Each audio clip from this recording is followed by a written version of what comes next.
ضمنی انتخابات میں کھلم کھلا دھاندلی کے خلاف تحریک انصاف کا 26 اپریل سے تحریک چلانے کا اعلان۔ گزشتہ روز ملک بھر میں 21 نشستوں پر ضمنی انتخابات کروائے گئے، جس میں ملک کی تاریخ کی بدترین دھاندلی کی گئی۔ اس آئین شکنی کے خلاف آج پاکستان تحریک انصاف نے پریس کانفرنس کی۔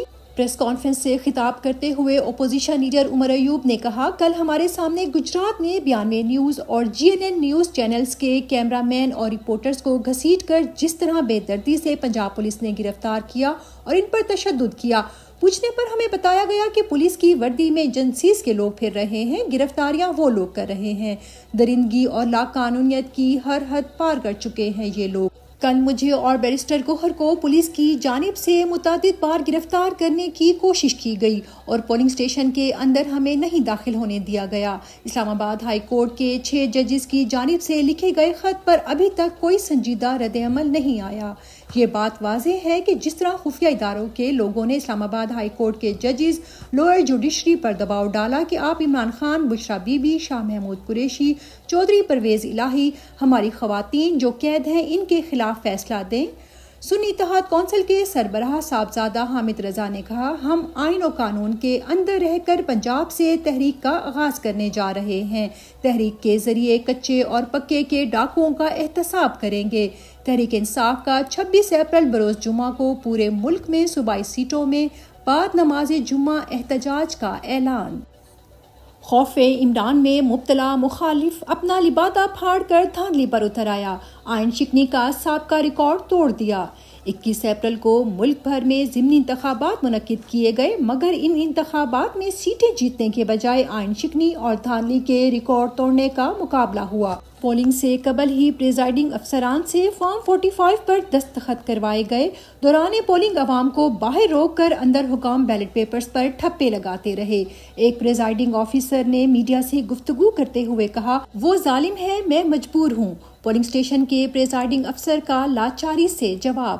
دوسری جانب پریزائڈنگ افسر کا انٹرویو کرنے والے میڈیا نمائندگان کو بھی گرفتار کر لیا گیا۔ تحریک انصاف کے کارکنان پر گجرات میں تشدد بھی کیا گیا۔ قائم مقام چیئرمین تحریک انصاف بیرسٹر گوہر اور سیکرٹری جنرل عمر ایوب کو پولنگ اسٹیشن میں داخلے سے روکا گیا۔ ریٹرننگ آفیسر سے بھی ملاقات نہیں کرنے دی گئی۔ اس کھلی دھاندلی پر الیکشن کمیشن سمیت تمام عدالتیں خاموش تماشائی بنی رہیں۔ اپوزیشن لیڈر پنجاب اسمبلی نے بتایا، 3 دن پہلے تمام پریزائڈنگ آفیسرز کو گورنر ہاؤس بلا کر فارم 45 پر سائن کروا لیے گئے۔ گورنر ہاؤس اس وقت سازشوں کا گڑھ بنا ہوا ہے۔ عمران خان نے قاضی فائز عیسیٰ کو آئین اور اپنے حلف سے پاسداری کے متعلق خط لکھ دیا۔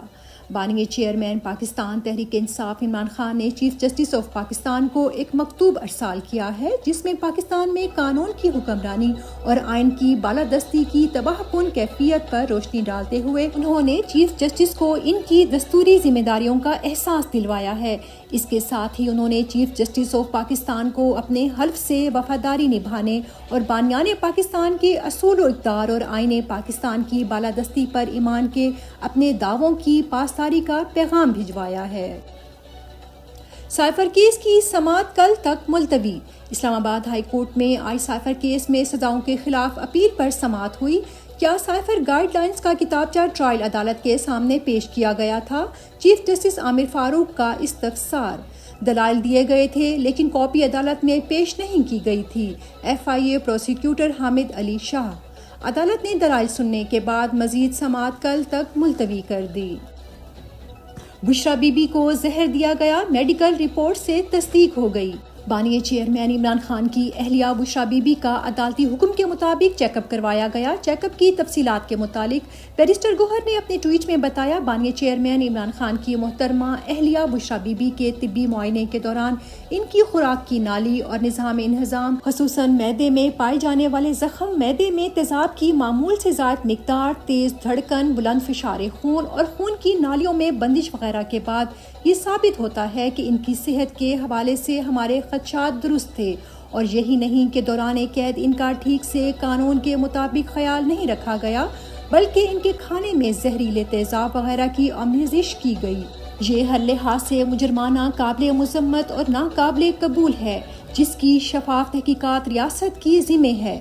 دستور و قانون اور بنیادی انسانی حقوق کے محافظ عدالت پر لازم ہے کہ ایک جعلی مقدمے میں خلاف قانون ٹرائل کے ذریعے دی گئی سزا فوری معطل کرے اور بشریٰ بی بی کی فی الفور رہائی کے احکامات صادر کرے۔ بشریٰ بی بی کی جان خطرے میں مگر عدالت نے اگلے ہفتے تک سماعت ملتوی کر دی۔ بشریٰ بی بی کو بنی گالہ سے اڈیالہ جیل منتقل کرنے کی درخواست پر سرکاری وکیل نے عدالت سے 1 ہفتے کا وقت مانگ لیا۔